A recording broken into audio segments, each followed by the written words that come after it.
بسم اللہ الرحمن الرحیم۔ السلام علیکم اسٹوڈنٹس، یہ ہے ہماری میٹرک کی اسلامیت کی بک۔ دس از اور لیکچر 3، پیج نمبر 9، الدرس الاول الف، صفحہ نمبر ہم نے 9 پر پہلا سبق ہمارا پڑھا تھا۔ اب چلتے ہیں اس کے بقیہ حصے کی طرف۔ ہم نے پہلے سبق کی 4 آیتیں کمپلیٹ کی تھی، 4 آیتوں میں ہم نے ترجمہ اور تفصیل بھی پڑھی تھی۔ اب بقیہ جو ہماری آیتیں ہیں یعنی 10 تک تھیں پہلے چیپٹر میں، تو ہم 5 سے سٹارٹ کر کے اور 10 پر اس کو ختم کریں گے۔ باوضو ہو کر سر کو ڈھانپ کر آپ پڑھیں۔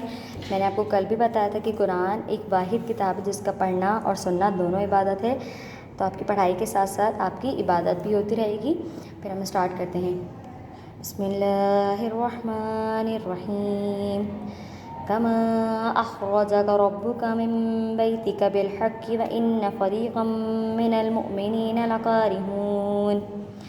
ترجمہ: ان لوگوں کو اپنے گھروں سے اسی طرح نکلنا چاہیے تھا جس طرح تمہارے پروردگار نے تم کو تدبیر کے ساتھ اپنے گھر سے نکالا، اور اس وقت مومنوں کی ایک جماعت ناخوش تھی۔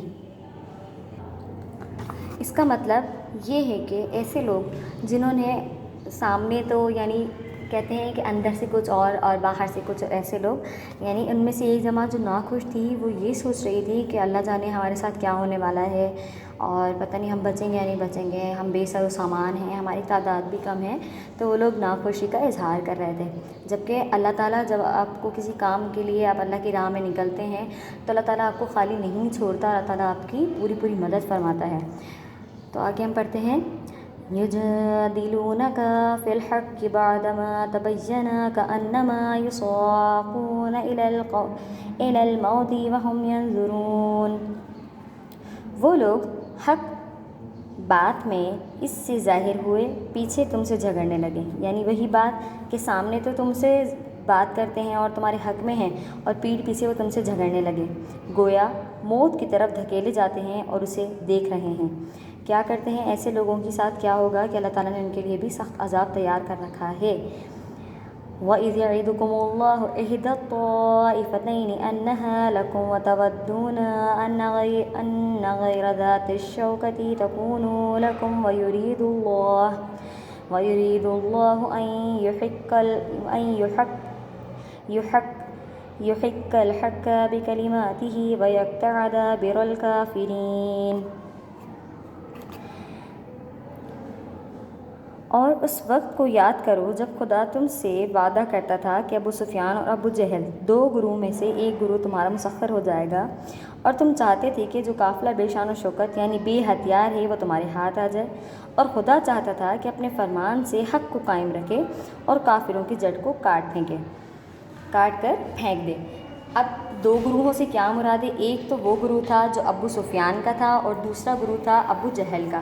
ابو سفیان جو ابھی مسلمان نہیں ہوا تھا، اور وہ ایک تجارتی قافلہ لے کر مکہ کی طرف روانہ ہوا تھا، شام سے مکہ جا رہا تھا۔ اب اس گروہ کے پاس نہ تو کوئی ہتھیار تھے نہ کوئی جنگی سامان، وہ تو تجارتی قافلہ تھا، تو مسلمان چاہتے تھے کہ ہم آسانی سے ان کو لوٹ لیں تاکہ ہمیں جنگ بھی نہ کرنا پڑے اور ہم ان کو اپنے ساتھ لے لیں۔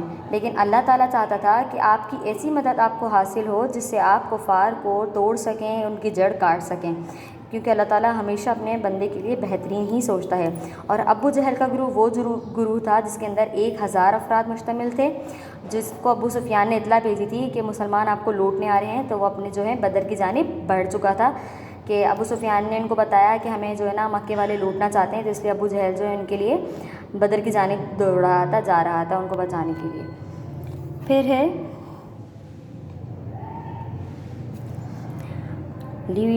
لِيُحِقَّ الْحَقَّ وَيُبْطِلَ الْبَاطِلَ وَلَوْ كَرِهَ الْمُجْرِمُونَ، تاکہ سچ کو سچ اور جھوٹ کو جھوٹ کر دے، گو مشرک ناخوش ہی ہوں۔ فرمایا اللہ تعالیٰ چاہتا تھا کہ سچ ثابت ہو، کہ جو لوگ ہم سے سچے ہیں وہ بھی سامنے آ جائیں، اور جو ہمارے ساتھ جھوٹے ہیں وہ بھی سامنے آ جائیں، چاہے وہ ناخوشی کا اظہار کریں چاہے وہ خوش ہو کر اظہار کریں۔ Page number 11۔ اِذْ يَسْتَغِيثُونَ رَبَّكُمْ فَاسْتَجَابَ لَكُمْ أَنِّي مُمِدُّكُمْ بِأَلْفٍ مِّنَ الْمَلَائِكَةِ مُرْدِفِينَ۔ جب تم اپنے پروردگار سے فریاد کرتے تھے تو اس نے تمہاری دعا قبول کر لی، اور فرمایا کہ تسلی رکھو، ہم 1000 فرشتوں سے جو ایک دوسرے کے پیچھے آ جائیں گے آتے جائیں گے تمہاری مدد کریں گے۔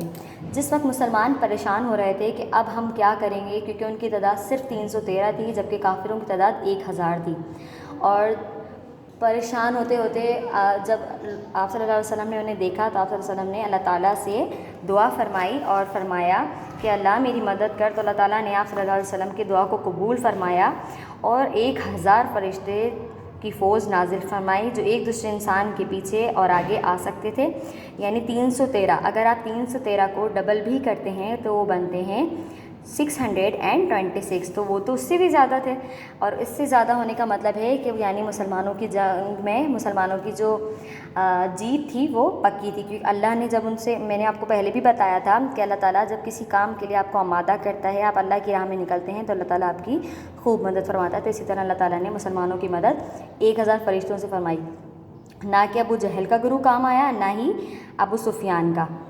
بسم اللہ الرحمن الرحیم۔ وما جعله الله إلا بشرى لتطمئن به قلوبكم، اور اس مدد کو خدا نے محض بشارت بنایا تھا کہ تمہارے دل سے اطمینان حاصل کرے۔ اب بشارت کس طرح بنایا؟ آپ نے خواب، اللہ تعالیٰ جو ہے نبی پاک صلی اللہ علیہ وسلم کو خواب میں یہ سب باتیں بتایا کرتے تھے، پھر نبی پاک صلی اللہ علیہ وسلم جو ہے یہ بات جب باقی لوگوں سے شیئر کرتے تو ان کے دل جو ہے مطمئن ہو جاتے تھے، تو آپ کو بشارت دی کہ 1000 فرشتوں کی فوج نازل ہوگی۔ اب فرشتوں کو ہم عام انسان تو نہیں دیکھ سکتے، نہ ہی انسان دیکھ سکتے، نہ ہی وہ کافر انہیں دیکھ سکتے تھے اور نہ ہی مسلمان انہیں دیکھ سکتے تھے، لیکن اللہ تعالیٰ تو مدد فرما رہا تھا تو اس نے فرشتوں کی طرف سے مدد فرمائی۔ آخری آیت پڑھیں گے، وَمَا النَّصْرُ إِلَّا مِنْ عِنْدِ اللَّهِ إِنَّ اللَّهَ عَزِيزٌ حَكِيمٌ، اور مدد تو اللہ ہی کی طرف سے ہے، بے شک خدا غالب حکمت والا ہے، اور بے شک ساری مددیں اللہ ہی کی طرف سے ہیں، بس ہمارا ایمان جو ہے وہ پختہ ہونا چاہیے کہ اللہ ہماری مدد فرمائے گا۔ اب ہم پڑھتے ہیں الکلمات والتراکیب، یہ ہیں ہمارے الفاظ اور معنی۔ الفاظ اور معنی آپ کو اس لیے دیے گئے ہیں کیونکہ یہ الفاظ معنی آپ کے MCQs میں آتے ہیں، تو آپ اس کو بار بار گھر پر یاد کیجیے گا۔ الانفال مال غنیمت، اصلحوا ذات بینکم، اپنے آپس کے تعلقات درست کرو۔ وجلت ڈرتے ہیں، ڈر جاتے ہیں۔ قارہون ناگواری محسوس کرتے ہیں۔ یصاقون وہ ہانکے جاتے ہیں۔